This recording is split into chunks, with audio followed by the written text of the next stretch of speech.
Hello everyone, Seraphin here. Welcome back and thank you for joining me for more Fire Emblem Blazing Sword. When we last left off, we finished off Chapter 14, so we'll go into Chapter 15, Noble Lady of Caelin.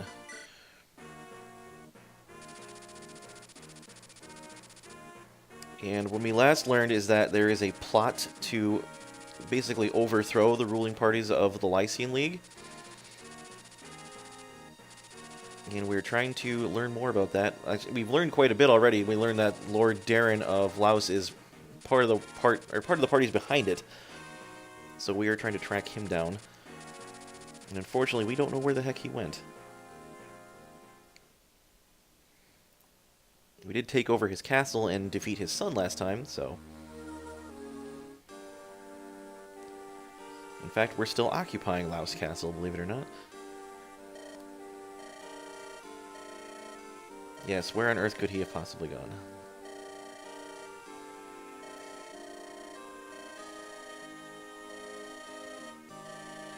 It only took 5 days to reach that? I mean, I guess Ostia is really not that far away, but...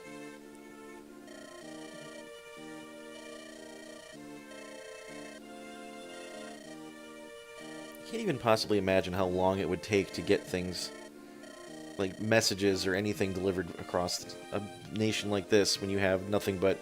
I guess you've got Pegasus Knights and that kind of thing, but... King Desmond. King Desmond of Bern is not a very nice guy. And this is Hector explaining that if we show any sign of weakness, then we might find Bern invading Lycia. And Hector's brother Uther being the head of the Lycian League as well as the Marquis of Ostia. So he's more or less I'm not going to say king because that's not the correct term, but he's the highest ranking ruler of the entire territory of Lycia. And he's also fairly new to the throne, it says here.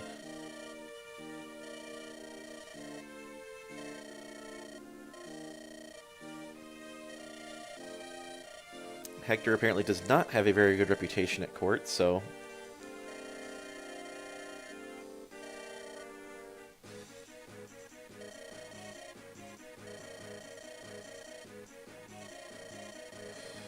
We have a messenger from the east. Castle Caelin has fallen, so...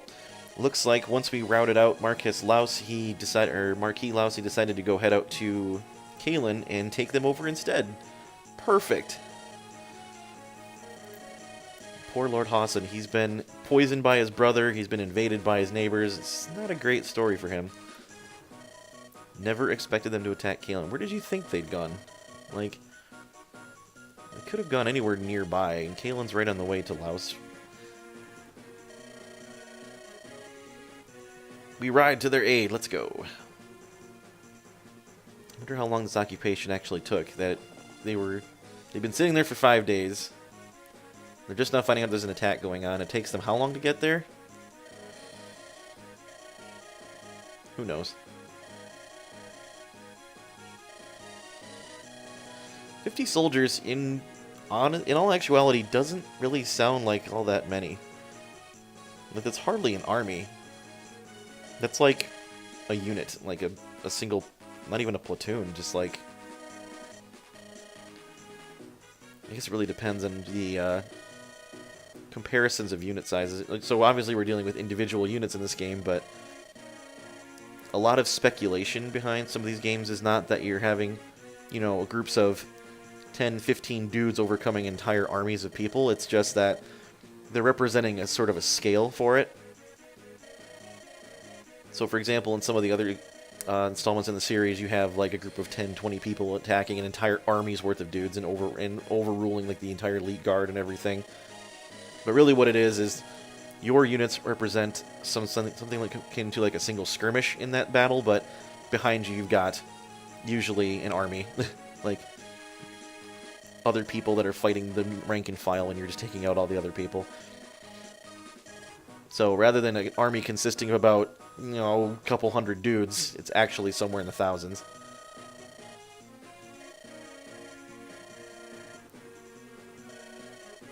But I guess they didn't quite have the same sense of scale for this particular installment.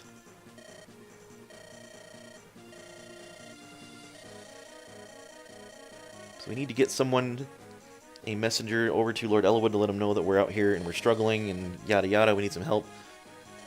And Florina's volunteering to go. It will be very dangerous because they probably have archers, and you are not very happy about seeing those. It's true, she's not the weak little Florina. She got quite a lot of experience last chapter, so... By last chapter, I of course mean the last, or part of Lynn's quest there. She turned out pretty good.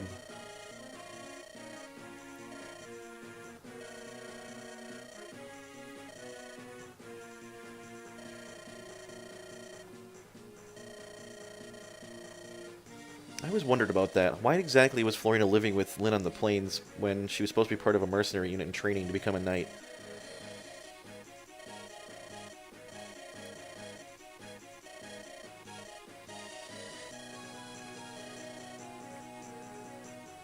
Yes, don't let anybody out of here, so we're going to pick her off and hopefully take her down.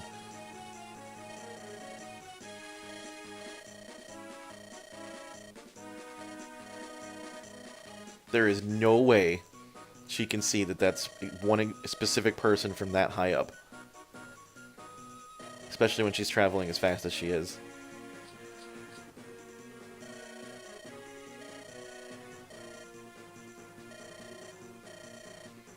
This is something else that always bugged me. How do you, like, they're aiming at something up high. Well, what if they're just aiming upward to get a good arcing shot for distance?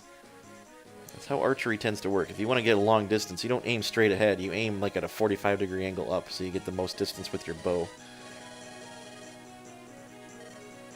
So for all they know, they're just advancing this mass of archers to just rain arrows on them from afar, but I guess they probably might have seen something flying overhead. It's pretty easy to pick off in an era where things flying overhead is not all that common, I imagine. Apart from the occasional bird.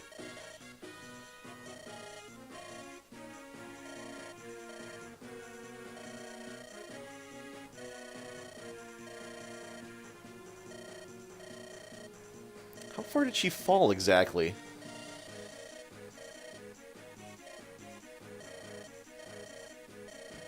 Like, even if it was only about like 30 feet or so, she probably would have broken something easily.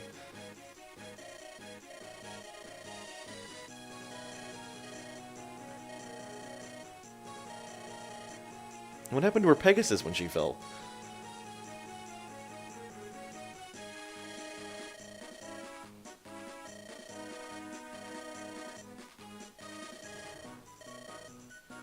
Well, that's awfully direct.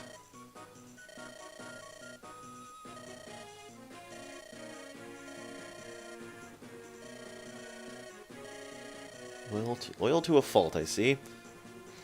We're no match for them. Yeah, okay, whatever you say, pal. Alright, so we're going to bring the same group of guys we had last time, as you can see here. We've got Urk and Priscilla as newborn people. Not newborn, but newcomers. We will not be bringing Marcus or Lowen, Barter, no, and Guy, no. I know Guy looks really good on paper, and he is quite good. However, I have plans to acquire another sword wielder of his caliber in the next chapter, so we're going to go with what we see here for now. I made sure to give everybody their equipment already. I kind of primed this chapter. We've got that brand new bow for Rebecca, and we made sure that Urk's got his fire tome, and Priscilla's got a different heal staff. And I gave Elwood a steel sword just in case he needed a little extra punch. I don't think it'll be necessary, but we'll see. And I will not be doing any more of these auguries going forward, only because you don't learn I don't learn anything from these auguries that I don't already know from playing through this game several dozen times. So I realize that might be something important for those of you who have never played this before. However, if you're watching these, you're already seeing what's going on anyway. So I'm not going to bother wasting my money having someone tell you what's going to happen when I'm just going to show you myself. So as you can see here, we've got our little motley crew, and we're going to get right into it. So because Merlinus survived the last chapter, he leveled up to level 6, and we're going to deploy him again. When he levels up, he tends to just get luck and hit points and maybe some speed to help avoid. I don't know how he has speed when he's a tent that doesn't move, but you thought it was someone else, but it was me. Urk mentioning that he'll never outstrip his tutor. That's an interesting thing for him to say, because we actually do get to meet Urk's magic tutor much later in the game. And depending on how well Urk turns out stat-wise, we'll either continue to use him or we will simply replace him with his mentor. Because his mentor is one of the better units in the game, actually, believe it or not. Even though he comes pre-promoted. So we are going to send Oswin into the fray here, obviously, because he's our wall/beatstick. Later on in the chapter, there's going to be reinforcements spawning up here. They will be enemy cavaliers, so we want to leave behind something that can deal with them. That will probably end up being Hector, since he has his trademark wolf bale here for dealing with cavalry. So we're going to leave him back here, and then there's also going to be reinforcements from these mountains in the form of enemy brigands. I'm going to send Dorcas over here to deal with them, because he tends to do okay one-on-one against those guys.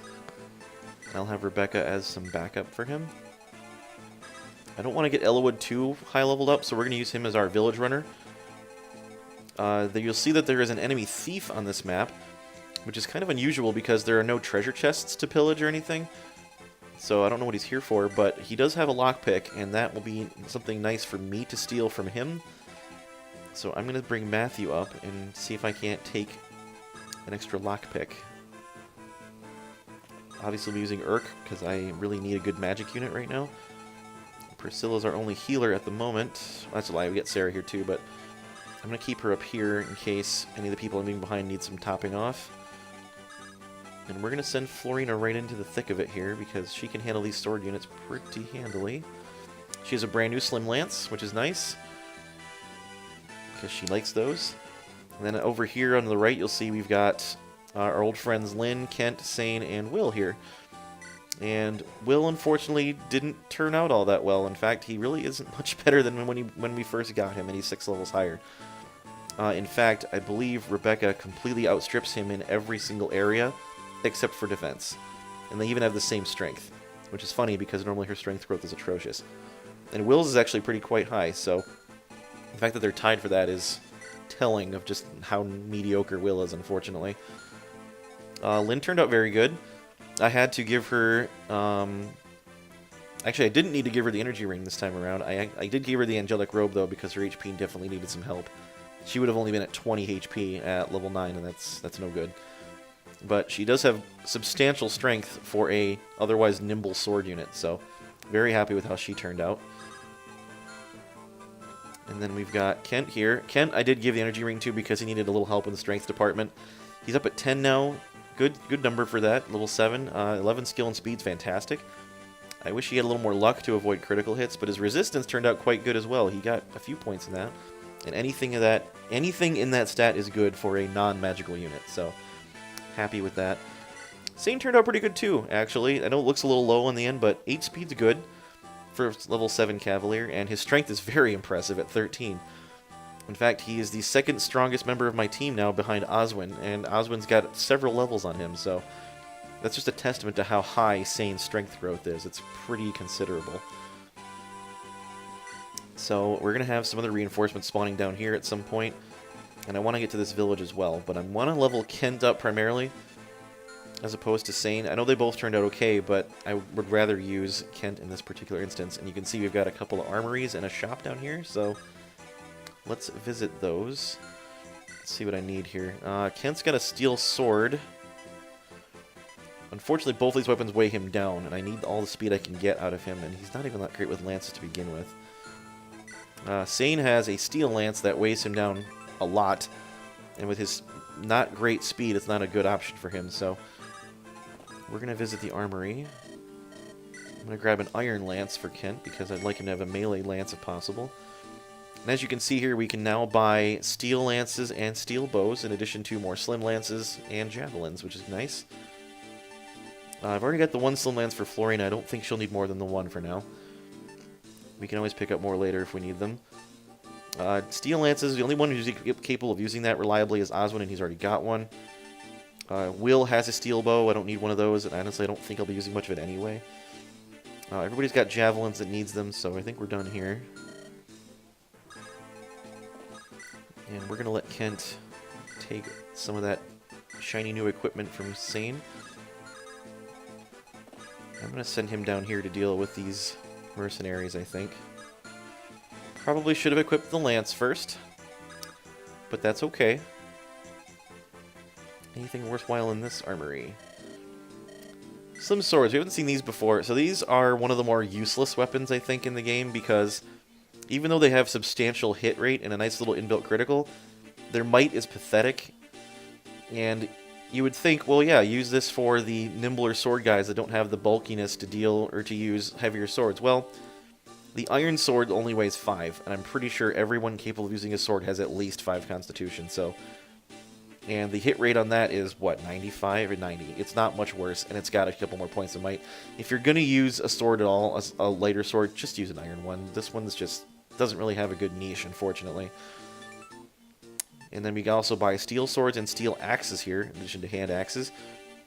And I mentioned this sometime earlier, but you'll notice that when you go from iron, which requires rank E in swords, to steel, it suddenly requires rank D. However, with axes, that is not the case.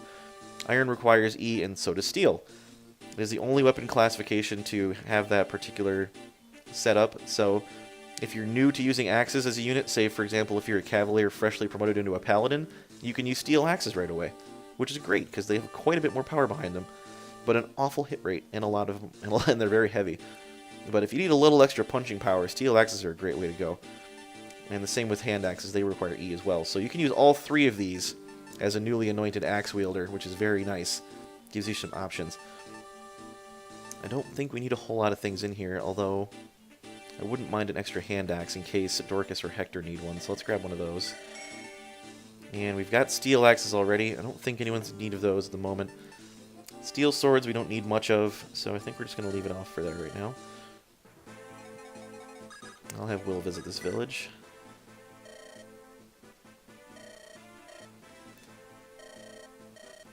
Well, it's a yes and a no. So steel is stronger than iron, but it's a lot heavier and a lot less accurate. So generally, if you're not concerned about being able to deal damage to things, like you've got enough strength behind you, it's better to just use iron for the better hit rates and lower speed penalties. Silver, however, is fantastic. Silver is the best of both worlds. They are the strongest weapons, and they're also generally lighter than steel ones. Not quite as light as iron, but like in the middle somewhere. Yeah, they're also quite expensive. And the other thing that's strange about weapons in this game is because they have durability, they had to kind of balance out the strong ones. So the strongest weapon... Nice, good crit. The strongest weapons will tend to have fewer uses than the really, not quite as potent ones. So I've mentioned this before, I'm pretty sure, but you'll notice that iron weapons have 45 uses, generally speaking. The steel ones will have 30. Silver ones have about 20. So while you're getting a nice, very good balance of power and weight restriction, you're unfortunately not getting to use that quite as often, and they are prohibitively expensive. You do get quite a few freebies as far as silver weapons are concerned. In fact, we already have, I think, 2 silver lances.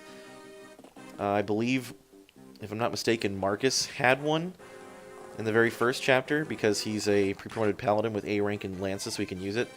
And then we got another one from Eric last chapter, so I believe we've already got a couple of decent ones. And then Oswin's not quite at level A rank, so he can't use silver weapons yet. But once he does, a silver lance on a knight like that is devastating. Absolutely devastating, especially with Oswin's considerably high strength. Wow, he's actually tied for most strength with Sane. That's pretty ridiculous. Alright, we're going to have Rebecca... you know what? I think I might have Dorcas finish off that brigand with a hand axe. Well, by brigand I mean cavalier, of course. And he missed, which, with an 84% chance, it's not so fun. We'll see about him doing that again next turn. So, let's see if Urt can take out this cavalier. Maybe not. Okay, so there's an example of that one extra point of speed from not being weighed down makes a big difference. Really glad I got him that fire tome, because now he will reliably double this guy, and probably most people on this map, as opposed to not being able to do so before. So, very happy about that. Florina could use a little topping off, I think, so let's get her healed up.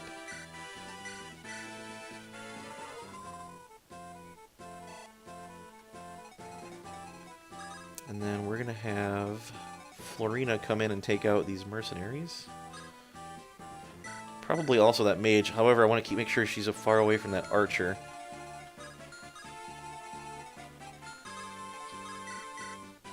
Yeah, she can handle this guy, no problem. Steel sword's a little scary, but...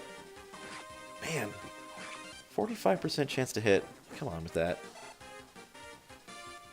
The problem with Florina is she doesn't get terrain avoidance bonuses, so she's a little easier to hit than most.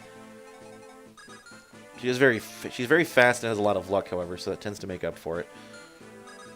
I don't want Osmond to get in range of that mage because he's not all that resistant.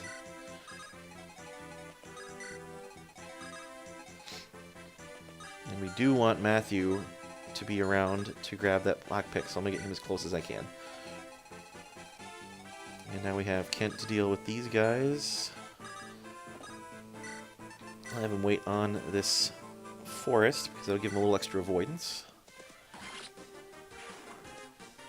He definitely needs the lance experience, so having him deal with sword units is very nice right now. Now we got a Myrmidon coming our way over here too, it looks like. Unusual. I probably should have had Kent go up here instead. We want to make sure that Will is very far away from that guy, because he'll tear me to shreds. And I don't want Sane to worry about trying to hit him, because he probably won't be able to, unfortunately. Alright. Now, this chapter does take a little while to complete, kind of like the last one, so what I'll probably end up doing is splitting into 2 parts again. I'll probably actually be doing that for a fair few chapters, probably most of them going forward, because these chapters only get longer. So... as it becomes... I want to try to keep these to about 25-30 minutes if I can help it. I feel like it's a reasonable length for these, so I don't want to weigh you all down with sitting here for an hour watching me play through one chapter, especially once they start getting a little bit long. We're not quite there yet. Oh, thank God she avoided that. That would have been bad news. She's getting absolutely taken to town, and I'm not sure how I feel about it right now. She's normally a little better at avoiding things than this. Urk's going to get a level up. Hopefully he gets some magic. That would be fantastic. He does not. He does, however, get defense, skill, and speed, and HP, so I will be happy with that, I think. Let's see if we can't get Florina topped off here. She's going to need a little more than a heal staff to get topped off, so we're going to do a full-on mend on her.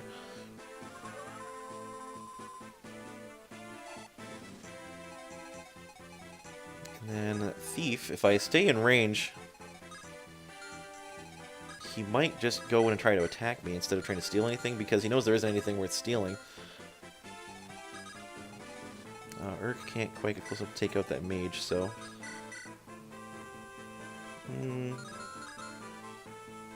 I don't want Priscilla getting hit by this Thief is the issue, so I don't want to move her. I could just let Matthew take out this guy, or attempt to take out this guy. As long as he doesn't get hit. That's good. And then Florina ought to be able to whip a javelin at him. There we go. Take out the mage and protect my healer at the same time. Hey, look at that. 10 strength on a level 9 Pegasus Knight. Man, she is turning out fantastic. I'm glad she didn't get taken out by that mage last turn. And this is starting to get a little hairy because these Cavaliers are going to start coming at us pretty hard and heavy. And we'll let that brigand come to us. I'm not going to be able to hit him very well up there in those peaks, so... Anybody have ranged weapons over here? Doesn't look like it. Well, that archer certainly does, but... in that case, I'm going to bring Dorcas up here and give him an iron axe. Oh, here's that Myrmidon. I can get in range to whip a javelin at him. Won't take him out, but... I can let Lynn get the kill. That might be a bad idea. Might not be a bad idea. Let's do that. Same probably could have one-shot that guy. But I'm going to try to spread my... try to focus on leveling up one of the Cavaliers as opposed to both of them. I think next time I play through this, I'll worry about getting some XP to Sane instead. Once again, I don't want to waste uses of the Manikati because I don't get another one. And it's going to be very useful later on in the game. Now, where's that thief planning on going? As long as I have him go for Florina, he might just suicide against her. Matthew's too fast for him to steal anything from, so that's good. Let's see how this turns out.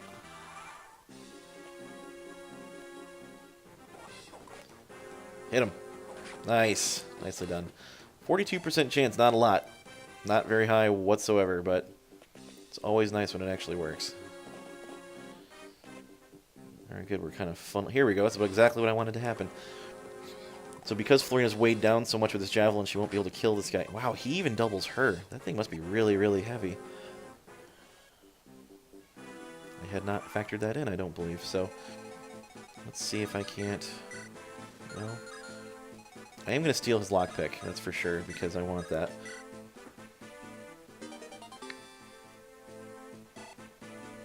I think he's arranged to get hit by that archer now, but he'll be fine. Mercenary can't quite get to him, so let's just take this mercenary to town here.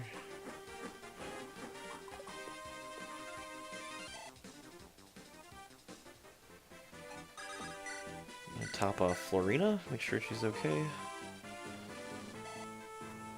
And here we have this Cavalier wave riding in on us. I'm going to let Rebecca soften them up a little bit, I think.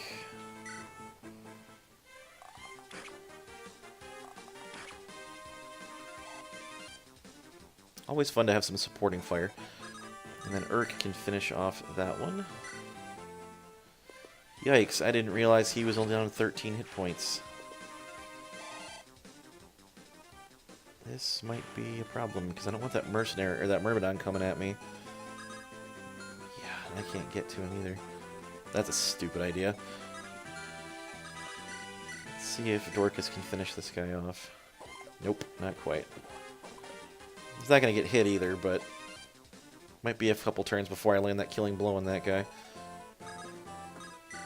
I can't quite finish this guy off either. I think what I'm going to have to do is rescue Urk to make sure he doesn't get killed.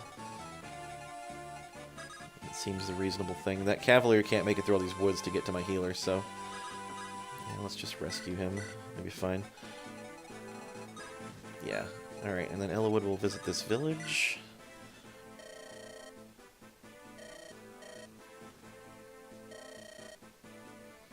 It's kind of a crazy thought. Like, imagine nowadays, like, oh, our lord is in danger. I'm going to use my daughter's wedding money to help save him. Like, really? That's something that's unheard of today. Like, imagine foregoing spending money on your wedding to donate to a political campaign. Like, it's utterly ridiculous in today's sense. But I guess back then it would be a different situation.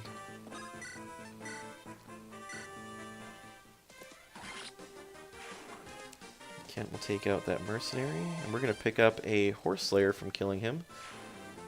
The irony. So the Horse Slayer is a lance meant for dealing with other cavalry. Not just cavalry can use it, anybody that you can use a lance can use it, but it's very potent, and it will often even one-shot most cavaliers in a single round, especially if used by somebody with a high strength, like Osmond, for example. And then we're going to let Sane go visit that village. And Will can visit this little village here. No! Unless it's a slim sword. I feel like a lot of these little villagers have, like, oh, my daughter or my husband, whatever, owns the shop. Like, yeah, okay, well, that makes sense, because there's not a whole heck of a lot to do around here. I mean, I guess we'll have Sarah visit this little village here.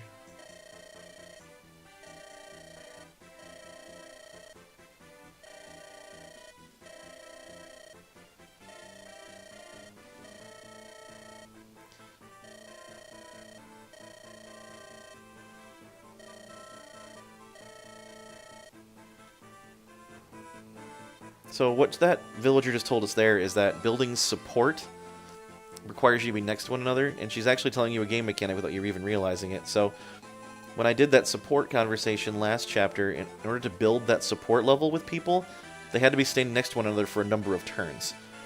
So if you want to build support with two characters to get a bond going with them and build a support bonus with them, they need to spend a number of turns next to one another. And by that, I mean ending the turn next to each other. So that's going to be important later on to get those support bonuses. But I will delve into that more next time because I'm realizing we're about 30-minute mark here. So I will pick up the remainder of this chapter next time. Until that time, I appreciate you all joining me very much, and I will see you in the part 2 of Chapter 15. Until then, this has been Seraphin. Thank you all very much. Have a good evening.